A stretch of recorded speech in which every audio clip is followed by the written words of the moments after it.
नमस्कार दोस्तों, आज मैं आपको धर्मराज जी की कहानी सुनाने जा रही हूँ। प्रेम से बोलिए धर्मराज जी की जय हो।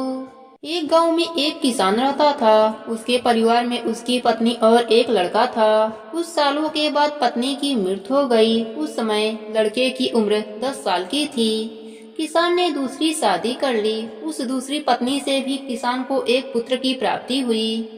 किसान की दूसरी पत्नी की भी कुछ समय के बाद मृत्यु हो गई। किसान का बड़ा बेटा जो पहली पत्नी से हुआ था, जब शादी के योग्य हुआ तब किसान ने बड़े बेटे की शादी कर दी। फिर किसान की भी कुछ समय के बाद मृत्यु हो गई। किसान का छोटा बेटा जो दूसरी पत्नी से हुआ था, दोनों भाई साथ साथ रहते थे। कुछ समय के बाद किसान के छोटे लड़के की तबीयत खराब रहने लगी।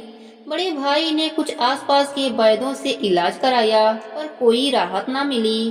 छोटे भाई की दिन पर दिन तबीयत बिगड़ती ही जा रही थी और बहुत खर्चा भी हो रहा था। एक दिन बड़े भाई ने अपने पत्नी से सलाह ली कि यदि यह छोटा भाई मर जाए तो हमें इसके इलाज के लिए पैसे खर्च नहीं करने पड़ेंगे और जायदाद में हिस्सा भी नहीं देना पड़ेगा। तब उसकी पत्नी ने कहा कि क्यों ना किसी वैद्य से बात करके इसे जहर दे दिया जाए। किसी को पता भी नहीं चलेगा, किसी रिश्तेदारी में भी कोई शक नहीं करेगा कि बीमार था, बीमारी से मृत्यु हो गई। बड़े भाई ने ऐसा ही किया। एक वैद्य से बात की कि आप ऐसा करना, मेरे छोटे भाई को दवा के बहाने जहर दे देना, मैं आपको इसके बदले पैसा दूंगा। वैद्य ने उसकी बात मान ली और लड़के को जहर दे दिया। लड़के की मृत्यु हो गई। उसके बाद भाई और भाभी खुशी मनाने लगे कि रास्ते का कांटा निकल गया, अब सारी संपत्ति अपनी हो जाएगी। उसका अंतिम संस्कार कर दिया गया। कुछ महीनों के पश्चात उस किसान के बड़े लड़के की पत्नी को लड़का हुआ। उन पति पत्नी ने खूब खुशी मनाई, बड़े ही लाड प्यार से लड़के की परवरिश की। कुछ ही गिने चुने वर्षों में लड़का जवान हो गया। उन्होंने अपने लड़के की भी शादी कर दी। शादी के कुछ समय बाद अचानक लड़का बीमार रहने लगा। माँ बाप ने उसके इलाज के लिए बहुत वैद्यों से इलाज करवाया। जिसने जितना पैसा मांगा दे दिया, सब कुछ दे दिया ताकि लड़का ठीक हो जाए। अपने लड़के की इलाज में अपनी आधी संपत्ति भी बेच दी और लड़का बीमारी के कारण मरने की कगार पर आ गया।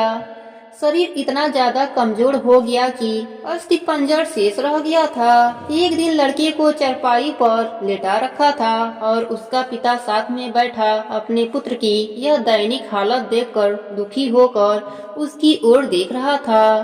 तभी लड़का अपने पिता से बोला कि भाई, अपना सब हिसाब हो गया, बस कफन और लकड़ी का हिसाब बाकी है, उसकी तैयारी कर लो। यह सुनकर उसके पिता ने सोचा कि लड़के का दिमाग काम नहीं कर रहा है बीमारी के कारण।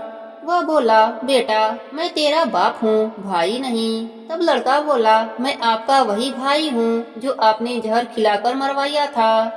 जिस संपत्ति के लिए आपने मरवाया था, मुझे वह मेरे इलाज के लिए आज बिक चुकी है। आपका हिस्सा शेष है, हमारा हिसाब हो गया।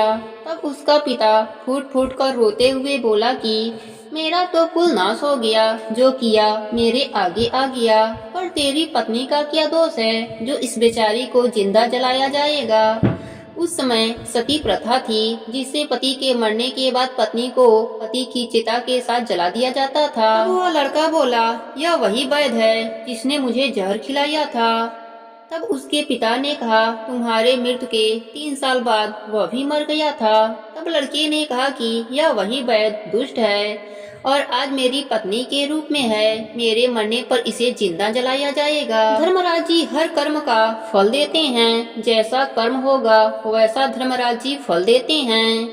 लड़के के पिता ने सर पीटते हुए धर्मराज जी से माफी मांगने लगा, पर बहुत देर हो चुका था। इसलिए पुराणों में कहा गया है कि हमेशा अच्छे कर्म ही करना चाहिए, नहीं तो हमारा यह लोक और मरने के बाद परलोक में भी दुख ही भोगना पड़ेगा। प्रेम से बोलिए धर्मराज जी की जय हो।